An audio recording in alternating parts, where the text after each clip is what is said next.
សួស្តីកូនៗទាំងអស់គ្នាថ្ងៃនេះមករៀនព្យញ្ជនៈទាំង33តួពីកដល់អជាមួយនឹងបងជ្រូកទាំងអស់គ្នាអក្សរកជាងកអក្សរកសត្វនេះកូនអក្សរកសត្វកង្កែបនៅណាដែរកង្កែបនៅឯវាលស្រែអក្សរខជាងខអក្សរខគឺសត្វខ្លាកំពុងតែស្វែងរកចំណីនៅឯក្នុងព្រៃអក្សរគោជាងគោអក្សរគោសត្វអីគេកូន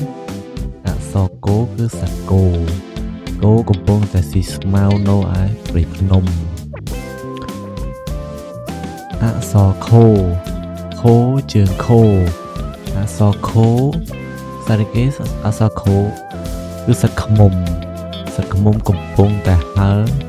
ដើម្បីក្រេបលំអងផ្កាអក្សរង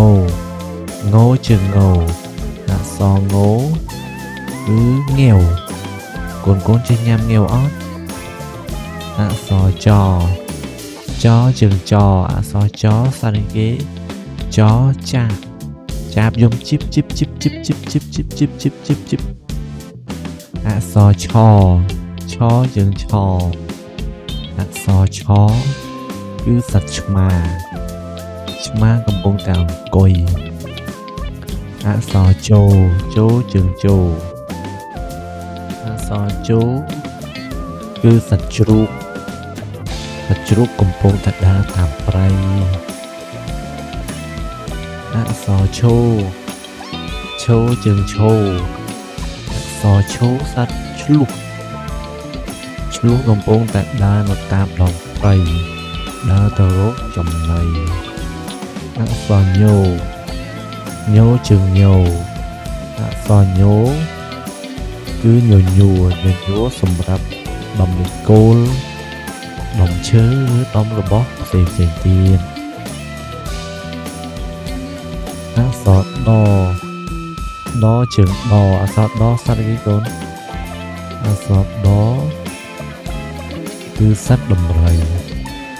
រីកំពុងតែដើររកចំណីកូនដេកធ្លាប់ជាដំរីអត់ដំរីនៅណាមានតោះទៅជាដំរីជាមួយនឹងបងជ្រូកអក្សរថជាងថអក្សរថឋានីរថភ្លើងអក្សរដូជាងដូអក្សរដូគឺដឿកូនចេះញ៉ាំរថដឿទេអក្សរធោជាងធោអក្សរធោធម្មតាអក្សរណជាងណអក្សរណគឺណែមកូនចេះញ៉ាំណែមទេមើលទៅអក្សរតជាងតអក្សរតគឺសត្វតោកំពុងតែដើររកចំណីតោកំពុងឃ្លានចំណីអក្សរថជាងថគឺថូផ្កានៅសាលាមានថូផ្កាអត់កូនអក្សរតូជាងតូគឺសត្វទាយំកាបអក្សរថោជាងថោអក្សរធុងដាក់ទឹកឬធុងដាក់អង្ករអក្សរណូជាងណូអក្សរណូសត្វអីគេណូនាគកំពុងតែហោះទៅលើមេឃគូខ្លាចនាគអត់អក្សរបជាងប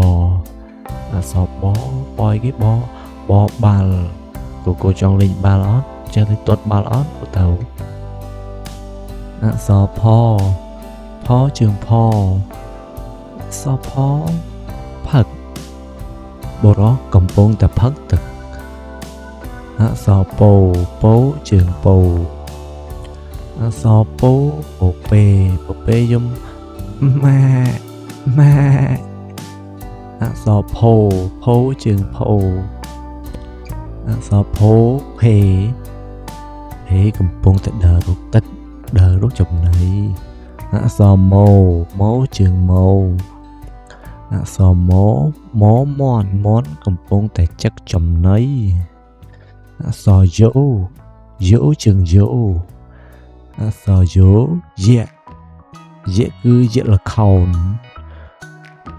អក្សររជើងរអក្សររៃកំពុងតែយំអក្សរឡជើងឡអក្សរឡសារ៉េគេឡលាកំពុងតែរកចំណីអក្សរវជើងវអក្សរវត្តក៏កូនទៅវត្តអត់អក្សរសជើងសអក្សរសគឺសត្វសេះកំពុងតែស៊ីស្មៅកូនចង់ជិះសេះទេអក្សរហជើងហអក្សរហគឺហើសត្វកំពុងតែហើនៅលើមេឃអក្សរឡគឺឡឡានកំពុងតែបើកនៅតាមផ្លូវ